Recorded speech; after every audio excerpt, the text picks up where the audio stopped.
What are the 5 positive parenting skills? You're in the right place if you're ready for more calm and less frustration. Let's get into those 5 positive parenting skills, and stay tuned for number 5 because that'll give you a practical step you can use with your kids today.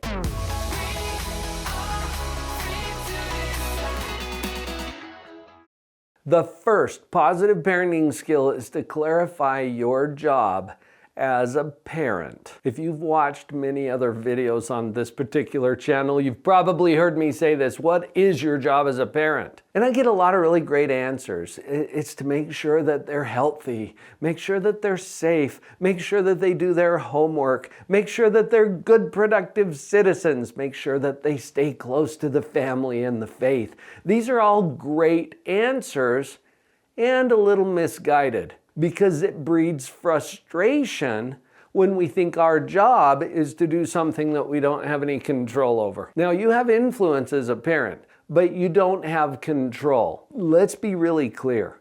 Your job is to love them, no matter what. Now, this is where we could play the even if game. Even if they hate you, which they don't, but they might say that they do, yeah, it's still your job to love them, isn't it? Even if they disobey you, you've already tried that one, yes. Even if they try drugs, or even if they drop out of school, or even if they do something that is completely contrary to your family values, yes, your job is to love them no matter what, and even if. Now, I'm saying this as if it's easy. This is simple, but it's not easy. Anytime you think my job is to make sure that anything, I would invite you back to this truth. Your job is to love them, no matter what, and even if. Now, I know what you're probably thinking. I already love my kids, Dr. Paul. What's the big deal here? You will be tempted to think that your job is to make sure that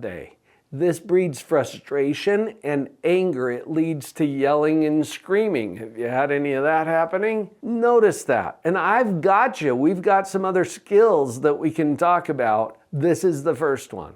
Know your job. Here's skill number 2, and this ties into the principles of positive parenting that we teach in all of our parent coaching. Personal development. Now, I list this as a skill because you get to learn how to work on yourself. The very best thing that you can bring to a positive parenting culture in your home is the parent, and you're that parent.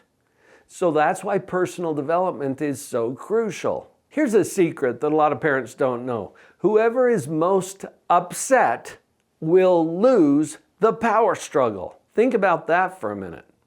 Sure, your kids are upset, but if you become more upset than they are, you're going to lose the power struggle. Personal development allows you to stay in control. One of my good friends, Nicolene Peck, teaches right here on YouTube that you need to have a calm face, calm voice, and calm body. I love that Nicolene teaches that, and it's something that I've taught in the parent trainings that I do as well. That calmness allows you to stay in control. And that's going to help you to be in a very different position on all the power struggles that come up. All right, and that leads us right into skill number 3, team development. Well, what team?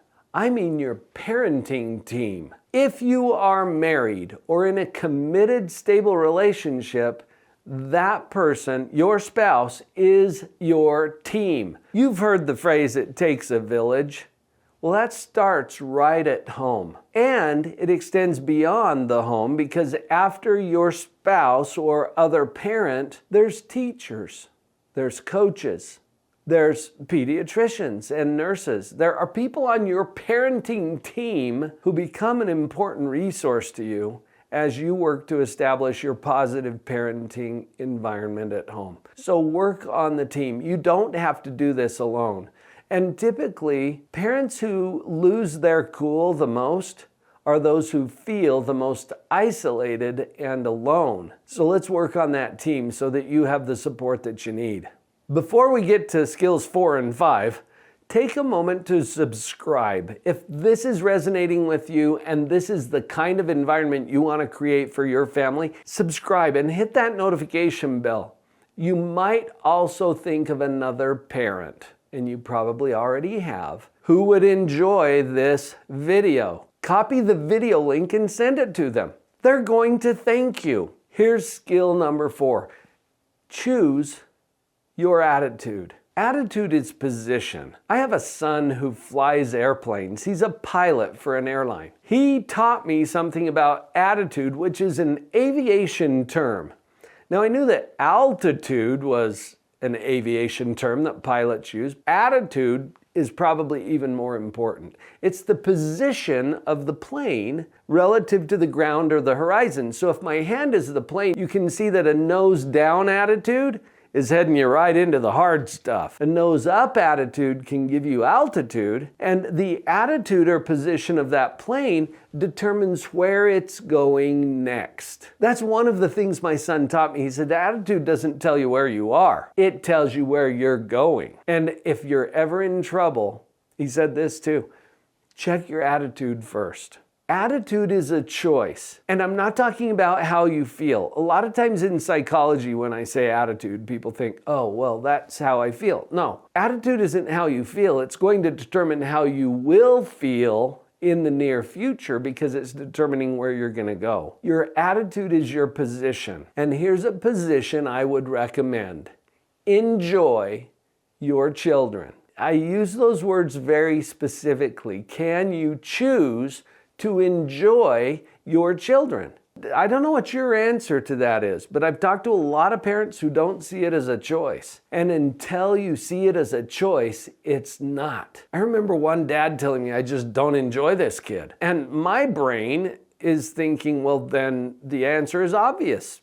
Enjoy him. Choose to enjoy your child. What if I were to give you a little challenge? Let's make it worth your while. Let's say that I'm going to attach $10,000 to this, okay? Now, you like this game already, don't you? Okay, what if I were to offer you $10,000 if, for 3 days in a row, you could sincerely enjoy your child? Now, if we attach a prize to it, does that change anything for you? And if you're still thinking, no, I just don't enjoy this kid, then maybe we need to up the ante a little bit. What if it's $1 million? Okay, do you see what your brain is doing? You're approaching this very differently with that incentive. What would you do in order to earn the prize? And you're going to see your brain starting to give you some solutions to this. Well, I'd have to just avoid this kid. Maybe your brain gives you that solution. Well, what if one of the rules is you have to hang out with them and enjoy them and you can't fake it? So just do that as a mental experiment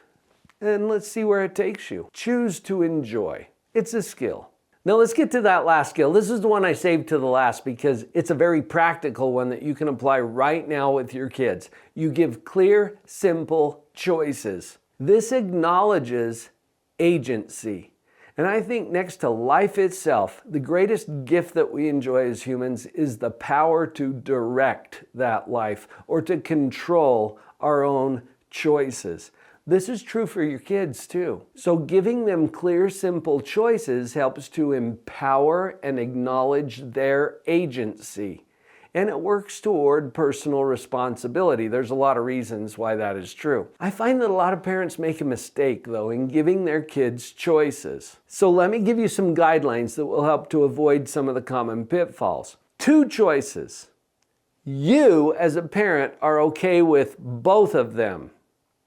What happens if you give your kids a choice of something that you're okay with and something you're not okay with? They invariably pick the one you're not okay with.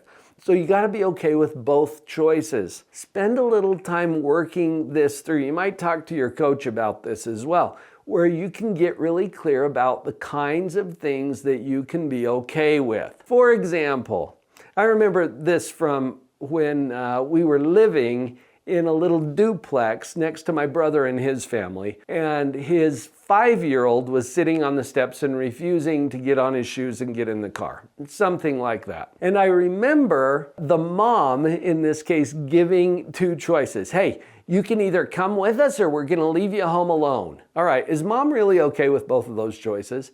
No, she knows she's not going to leave him home alone, and so does he. So she just disempowered the whole interaction. What if the choices were, hey, we're going right now, you can come on your own 2 feet, or you can come on my 2 feet. See, I'm okay with either one of those. You can come on your own, or I'll be happy to pick you up and take you there. Either one's okay with me. If you can follow the 2 choices with that phrase, either way is okay with me. Then you've got the 2 choices that are going to work here. Now, the other guideline that I would give you is make sure that you control the consequences or outcome of one of those choices. That one is the default, because kids always have a third choice, not to choose, right? You give them 2 choices and they're like, I don't like either of those. Okay, so you have to have a default.